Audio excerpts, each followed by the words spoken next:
In the history of transportation, every vehicle is a negotiation between how much it can carry and how well it protects the people inside. When the Titanic sailed in 1912, operators cleared deck space for luxury and profit by removing a large portion of the required lifeboats. The crew also lacked their crow's nest binoculars, which had been locked away before departure, leaving the lookouts effectively blind to the obstacles ahead.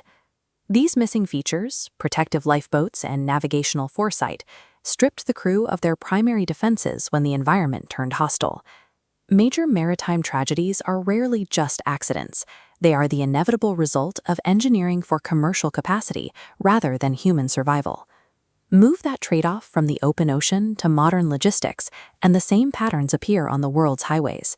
In the United States, commercial freight is dominated by massive rigs featuring long, armored noses that stretch far in front of the driver. Conversely, the trucks powering India end abruptly at the windshield, finishing in a completely flat vertical face. Why is one vehicle built like an impenetrable tank, while the other is engineered as a sheer wall?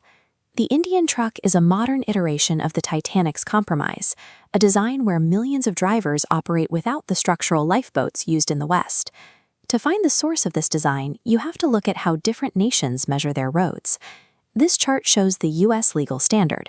The law only measures the length of the cargo section, completely ignoring the cab pulling it. Since the front of the truck doesn't count toward the legal limit, manufacturers are free to build massive engine housings.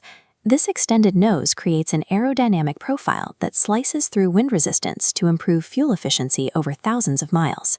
It also acts as a physical buffer, placing a thick wall of steel and machinery between the driver and a frontal impact. American trucks use this heavy armor simply because federal law provides the free space to prioritize safety. India operates under a much more restrictive set of dimensions. Here, the law mandates a maximum length for the entire vehicle, from the front bumper to the very end of the trailer. If engineers add a protective nose to the front, they are legally forced to shrink the cargo space to stay within the limit. Losing that storage volume means making less money on every single trip, which would make an American-style design a financial failure. To maximize the profitable cargo area, companies deliberately sacrifice the protective housing in front of the driver. The flat front truck is the result of a brutal equation, where safety features are subtracted to ensure corporate survival. Even if the length laws were repealed tomorrow, the long-nosed American design would still fail on the subcontinent. These trucks would face a secondary, physical obstacle: India's treacherous geography. Urban routes often require navigating extremely narrow streets and crowded infrastructure where a long vehicle cannot pass. In rural areas, mountain passes are defined by sharp switchbacks where a long-nosed truck physically cannot make the turn. Navigating a massive American rig through these roads would be like steering a giant ship through an ice field without binoculars, blind to the corners and unable to turn in time. The flat front provides a shorter wheelbase, which creates the tight turning radius necessary to clear these corners. This design is more than a legal loophole. It is a structural necessity for surviving India's road network.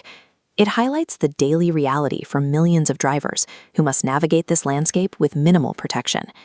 The Indian flat front truck is a specialized adaptation to its environment, one that allows the industry to function even as it forces drivers to work without a shield.